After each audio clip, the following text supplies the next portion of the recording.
$214. That is what is left in your checking account 3 days after rent, and it is only the 22nd of the month. You are not broke. You have a job. You have had the same job for 4 years.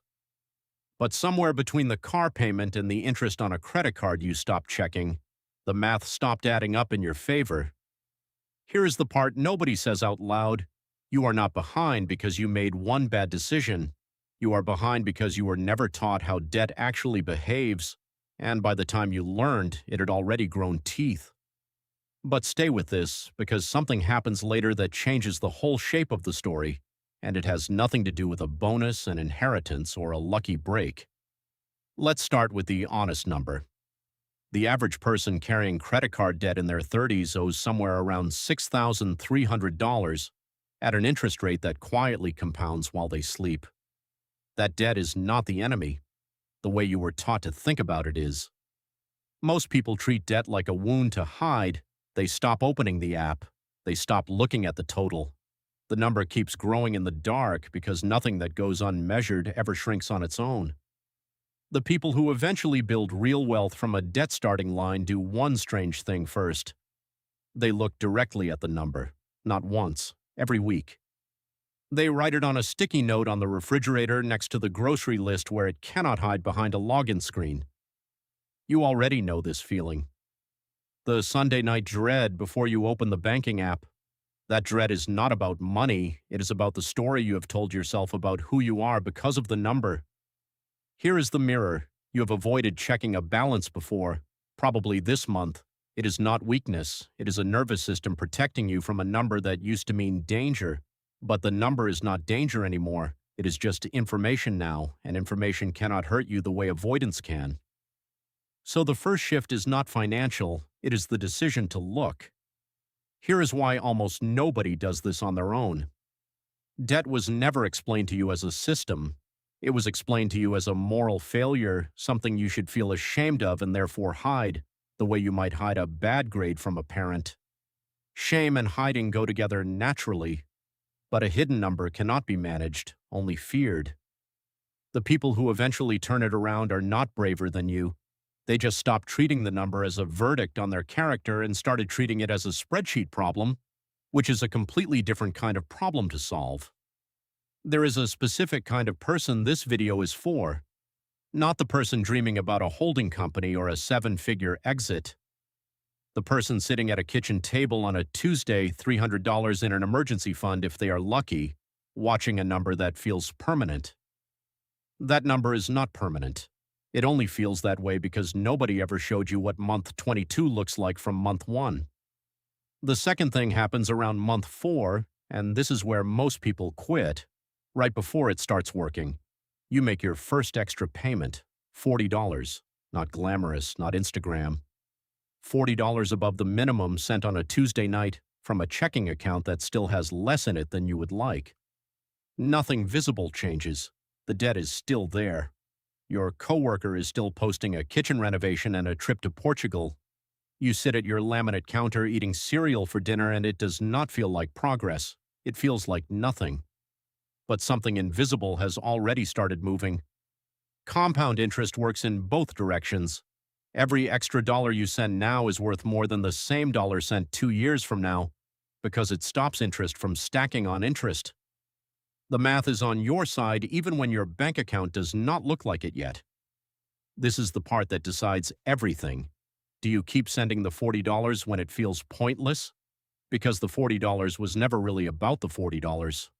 By month 9, the smallest card is gone, not because of a windfall, because you rolled that same 40, then 60, then the entire minimum payment from the dead card into the next one.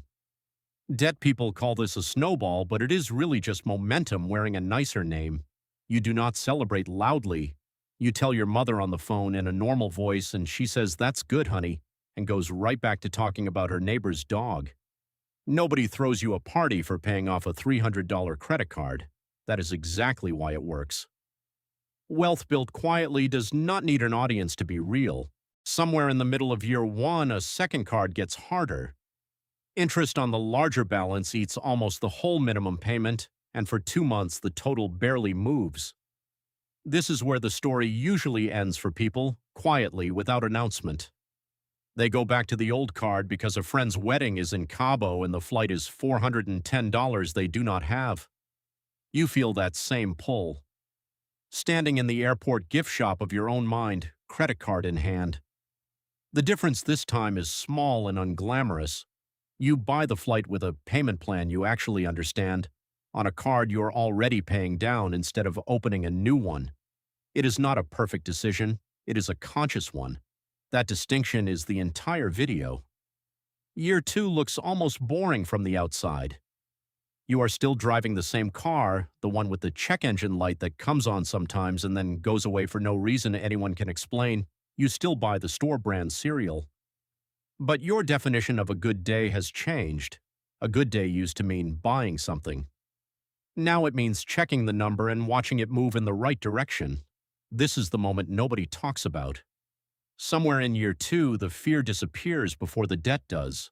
You stop feeling like the number owns you. You start feeling like you own the number. That shift happens quietly, usually on an ordinary Tuesday, and you almost do not notice it happening until weeks later, looking back.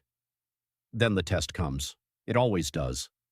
Your car needs an $820 repair, the kind that used to mean a new credit card and a spiral of shame that lasted 6 months.